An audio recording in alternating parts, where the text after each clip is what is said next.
अब सरकार ने माना है कि ऑपरेशन सिंदूर के दौरान इन 6 जाबाजों की शहादत हुई थी, लेकिन मुझे वो दिन भी याद है, जुलाई 2025, जब रक्षा मंत्री रहते हुए राजनाथ सिंह ने संसद में खड़े होकर कहा था कि एक भी जवान की, एक भी सैनिक के प्राणों की आहुति नहीं हुई है, जरा सी भी क्षति नहीं हुई है। ये जानबूझकर संसद को गुमराह किया गया था। आपको प्रश्न पूछना है तो यह पूछिए कि इस ऑपरेशन में क्या हमारे जाबाज सैनिकों को कोई क्षति हुई है, तो उसका उत्तर है नहीं। पहले हाथ जोड़ लिया जाए कम से कम शहीदों को ही, और तो कोई न करे हम ही नमन कर ले। ये राजनाथ सिंह कौन है? ये विदेशी नागरिक है, इनकी भी नागरिकता संदिग्ध है। ये संसद में घुसपैठ करके पहुंच गए हैं। क्या है? रक्षा मंत्री है ना। सारे बयानों के ऊपर रक्षा मंत्री का बयान होता है। संसद में दिए गए बयान से बड़ा कोई बयान नहीं होता। सुनिए संसद के भीतर का बयान। और आपको प्रश्न पूछना है तो यह पूछिए, आपको प्रश्न पूछना है तो यह पूछिए कि इस ऑपरेशन में क्या हमारे जाबाज सैनिकों को कोई क्षति हुई है, तो उसका उत्तर है नहीं। जब वो नहीं कह रहे हैं तो अब कहां से शहीद हुए? रक्षा मंत्री रबर स्टैंप है, उनको रक्षा मंत्रालय का कोई काम नहीं है। वो जब रक्षा मंत्रालय कोई प्लेन वेन खरीदता है तो नींबू मिर्ची बांधने के लिए वहां जाते हैं। बाकी टाइम उनको मोदी जी की सेवा में लगा रहना होता है, मोदी का महिमा मंडन करना होता है। कोई आरोप लगे तो उसका खंडन करना होता है। सब क्या देखना पड़ रहा है? वो तो शहीदों को एंडोर्स नहीं करोगे आप? पाकिस्तान आतंकियों को भेजता है, कसाब को जब फांसी हुई तो एंडोर्स नहीं करता। वो आतंकी था, वो आतंकी था। ये शहीद होने वाले मेरे देश के बेटे थे, जवान, नौजवान थे, जिन्होंने हम सबकी सुरक्षा के लिए अपनी जान दे दी। शहादत का दर्जा है उनको, शहादत का दर्जा है उनको। और आप उनकी शहादत को भी नहीं मानते, बोलते नहीं। श्रद्धांजलि, इसको नाम बता करके संसद में श्रद्धांजलि दिया जाना चाहिए था एक जवान को। और श्रद्धांजलि तो इनको देनी चाहिए राजनीतिक करियर के लिए। इनके बहुत हो गया राजनाथ जी, अब जाइए नींबू मिर्ची घर पे बेचिए, चौराहे चौराहे पे खड़े होके सुबह सुबह शनिवार को।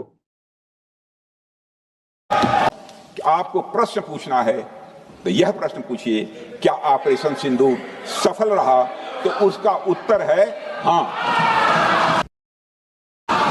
किस ऑपरेशन में क्या हमारे जाबाज सैनिकों को कोई क्षति हुई है, तो उसका उत्तर है नहीं। जो गुर्दा रखता है उसे ही जीने का हक है, वो ही जिएगा। ये आपको बताने की जरूरत नहीं कि हमारे सैन्य ने विजय हासिल की, वो हमको पता है। हमको आपसे ज्यादा सैन्य पे विश्वास है, क्योंकि मेरा सैन्य कभी शहादत देने में पीछे नहीं आया। छोड़ दीजिए इस बात को, छोड़ दीजिए।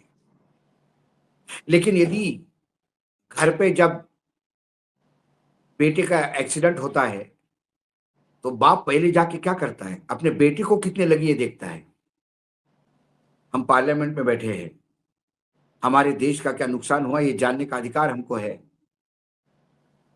यदि देश के विपक्ष चिंतित है हमारे सैन्य को लेके, कोई क्षति तो नहीं पहुंची, तो वो सवाल पूछेंगे।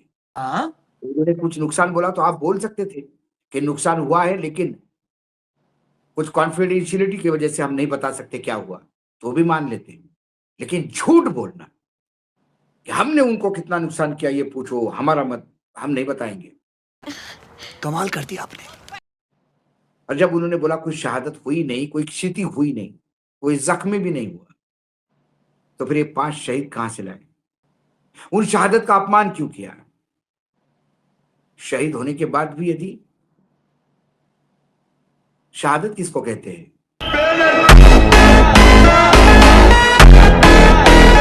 थोड़ी शर्म कीजिए राजनाथ जी। पहले अपने पूछे मेरे बच्चों को क्या हुआ। सब कुपड़ों की फौज है आशीष जी। जब गलवान घाटी में जब हमला हुआ तब प्रधानमंत्री कहते थे हमने उनके 40 मारे। अरे मूर्खों जैसी बात करते हो, उनके 40 क्या 40,000 भी मरे तो मुझे कोई फर्क नहीं पड़ता। मेरे घर में 4 लाशें भी वापस आती है तिरंगे में लपेटते, तो 4 परिवार, 4 गांव, 4 राज्य खाना नहीं खाते हैं। निर्लज्ज मंत्री है, निर्लज्जता की मंत्रालय इनको देना चाहिए। कमाल है यार, कैसे कैसे लोग रहते हैं यार यहाँ पर। बहुत दर्द हो रहा है, बहुत दर्द हो रहा है। आंखें मूंदे मेरा साथी मेरा यार आया, वो देखो 4 कंधों पर मेरा संसार आया। आज ना जाने किस दर्द को मुझसे छुपाते हैं, हाय मेरे साजन मुझसे नजरें चुराते हैं। तिरंगे में लपेटे मेरा बिखरा सा प्यार आया, तिरंगे में लपेटे मेरा बिखरा सा प्यार आया। वो देखो 4 कंधों पर मेरा संसार आया।